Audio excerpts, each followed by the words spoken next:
드디어 바울 일행은 지중해 연안을 따라서 두로와 가이사랴를 거쳐서 예루살렘에 입성했습니다. 거기서 형제들이 바울 일행을 기꺼이 환영하며 영접했습니다. 도착한 다음 날 바울 일행은 예루살렘 교회의 지도자인 야고보를 방문합니다. 이 야고보는 주님의 동생 야고보로 널리 인정되고 있습니다. 우리가 갈라디아서 1장을 본다면 주님의 형제 야고보가 예루살렘에 있는 것을 소개하고 있음을 알 수 있고 이렇게 연결지어서 생각할 수 있습니다. 그리고 예루살렘 교회를 이끄는 그 밖에 다른 장로들도 배석하여 있었습니다. 바울은 먼저 이 예루살렘 교회의 지도자들에게 문안 인사를 드리고 그동안 1차, 2차, 3차 선교 여행을 통해서 소아시아와 헬라에서 행했던 전도 사역을 낱낱이 보고했다고 기록합니다. 이 모든 보고를 들은 후에 형제들의 반응은 다 같이 하나님께 영광을 돌리는 감격적인 장면이 여기 나오고 있습니다. 그리고 예루살렘 교회의 지도자들은 이곳 예루살렘에서 바울이 어찌어찌 행하였으면 좋겠다고 하는 필요한 조치를 알려줍니다. 먼저 여기 이 예루살렘에는 유대인으로서 믿는 자가 수만 명이나 된다고 이야기합니다. 그래서 우리는 초대교회에 예루살렘에 놀라운 부흥의 역사가 있었음을 이렇게 확인하게 됩니다. 오늘날도 세계 최대의 그 순위를 다투는 교회들을 보면은 수만 명에서 수십만 명 단위의 성도들을 성도 수를 보이는 경우를 보게 되는데요. 그런데 놀랍게도 초대교회 당시에도 이처럼 수만 명 단위의 신자 수의 교회가 있었다고 하니 참으로 놀라운 일이 아닐 수 없습니다. 교회 지도자들이 바울에게 이야기한 이 필요한 조치는 그가 율법을 존중하는 사람이다, 준수하는 사람이다 하는 것을 예루살렘 시민에게 보여줘야 한다는 겁니다. 왜냐하면 21절에서 거론하게 되듯이 예루살렘의 유대인들은 바울을 어떻게 생각하고 있냐면요, 그가 이방인 선교를 하면서 모세를 배반하라, 아들들에게 할례를 행하지 말라, 관습을 지키지 말라, 이렇게 가르친다고 들었다는 것입니다. 그러므로 바울이 이처럼 율법을 반대하는 자라는 이러한 평가가 있으므로 그것이 사실이 아니라는 것을 보여준다는 겁니다.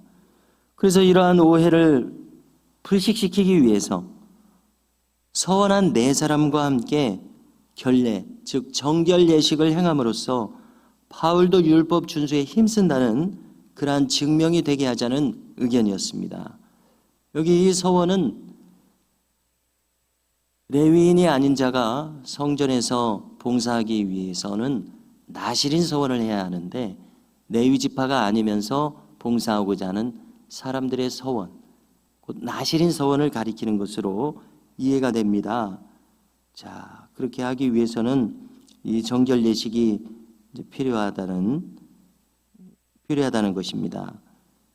그래서 바울도 율법 준수에 힘쓰고 있다, 증명하자는 것입니다. 일찍이 사도행전 15장을 보면 이방인 선교의 기준을 정했었습니다. 그것은 베드로가 이방인인 백부장 고넬료의 가문이 구원받는 것을 보고 보고했을 때, 그리고 저 안디옥 교회에서 일어나는 선교 역사를 통해서 이러한 기준을 정했었던 것입니다. 그것은 이방인들에게는 유대인의 율법 준수와 똑같은 무거운 멍에를 지게 해서는 안 된다는 것입니다. 그래서 대단히 간소한 규례만을 제시했었습니다. 그것은 우상 숭배의 결과로 나오는 우상의 제물을 금하라, 그 다음에 피와 목매어 죽인 것을 금하라, 그 다음에 음행을 피하라, 이렇게 서너 가지였었습니다. 자, 그런데 이제 바울은 이 교회 지도자 야고보 등의 권면에 따라서 네 사람과 정결 예식을 행하고 성전에서 결례가 만기된 것을 신고하게 되었습니다. 이방인들과는 달리 유대인들에게는 철저히 바울 자신도 유대인으로서 율법을 지킨다는 것을 분명하게 보여주고자 하는 그런 취지였습니다. 그래서 결례의 기간 7일이 다 차가는 때에 사건이 벌어졌습니다. 아시아에서 온 유대인들이 바울 일행을 발견한 것입니다. 그들은 아시아에서 선교할 때에 바울의 모습을 잘 알고 있는 사람들이었던 것 같습니다. 그래서 그들은 성전에 들어온 바울을 보고서 무리들을 충동질해서 바울을 붙들게 됩니다. 그리고 모인 사람들에게 외쳐서 말합니다. 여기를 좀 함께 도우라고 하면서 바울이 각처에서 율법을 비방한다, 그렇게 가르치는 자이다라고 비난하고, 그가 오늘 여기에 이르러서는 이방인인 헬라인을 데리고 성전에 들어간노라고 비방했습니다. 우리가 성전의 구조를 보면은 이방인의 뜰이 있고 여인의 뜰이 있습니다. 그리고 제사장의 뜰이 있습니다. 그래서 이방인은 어디까지밖에 들어오지 못하는 그러한 규례가 있습니다. 그런데 성전 안에 본관까지 데리고 들어갔다, 이렇게 비난을 한 것입니다. 그래서 오늘 본문을 보면 그것은 사실이 아니었었습니다. 에베소 사람 드로비모를 성전에 들였던 것은 아니고 시내에서 함께 동행했었던 그런 정도였었던 겁니다. 그러나 그들은 바울이 이방인을 그 금지된 규례를 어기고 성전까지 데리고 들어간 것으로 이렇게 이야기하면서 큰 소동을 일으켰던 것입니다. 그래서 급기야 이 소동은 모든 백성들이 달려드는 그러한 소란으로 이어졌고, 그들은 결국 바울을 붙들고서 성전 밖으로 끌고 나갔습니다. 자, 이것은 스데반이 순교할 때의 장면과 비슷합니다. 돌로 쳐 죽이기 위해서 성전 밖으로 끌고 나가는 것입니다. 자, 이때였습니다. 참 천만다행이 아닐 수 없습니다. 이 소동에 대해서 군대 천부장이 보고를 듣고서 군인들과 휘하의 백부장들을 데리고 가서 이 소동을 진정시키게 됩니다. 천부장은 얼른 바울을 체포하게 됩니다. 그가 무슨 문제를 일으킨 것으로 생각했기 때문입니다. 그리고 이 인물이 무슨 죄를 지었느냐고 무리들에게 묻습니다. 그러자 이렇게 저렇게 바울에 대해서 그들은 혐의점을 이야기합니다마는 이 사람들이 주장하는 말을 통해서는 진상을 파악할 수가 없었습니다.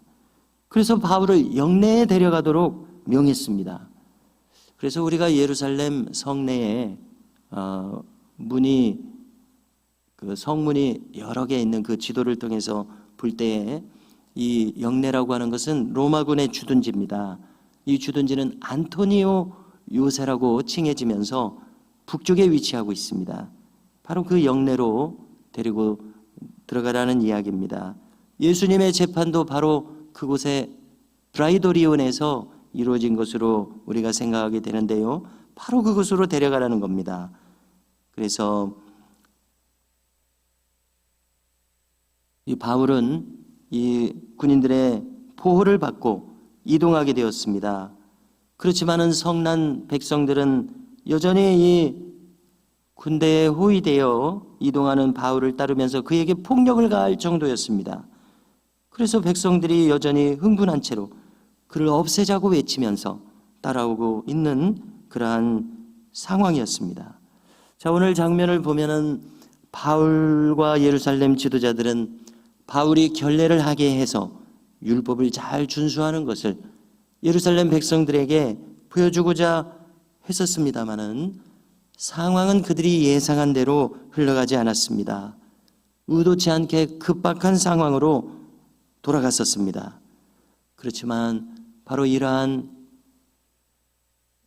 급박한 이 돌발 상황을 통해서 하나님은 그분의 방법으로 역사하시는 것을 우리가 듣게 됩니다. 장차 바울은 이 사건을 통해서 어떻게 전개됩니까? 로마로 보내지게 됩니다. 그리고 그러는 동안 새로운 선교의 기회를 얻게 될 것입니다. 그러므로 우리는 한쪽 길이 막히면은 또 다른 쪽 길이 열린다는 것을 알게 됩니다. 이와 같은 방법으로 하나님께서 하시고자 하는 바를 이끌어 가시게 됩니다. 그러므로 우리도 예기치 못한 일들을 당했을 때에 당황할 것이 아니라 그 일을 통해서도 하나님께서는 얼마든지 역사하실 수 있다는 것을 이해해야 할 줄로 믿습니다.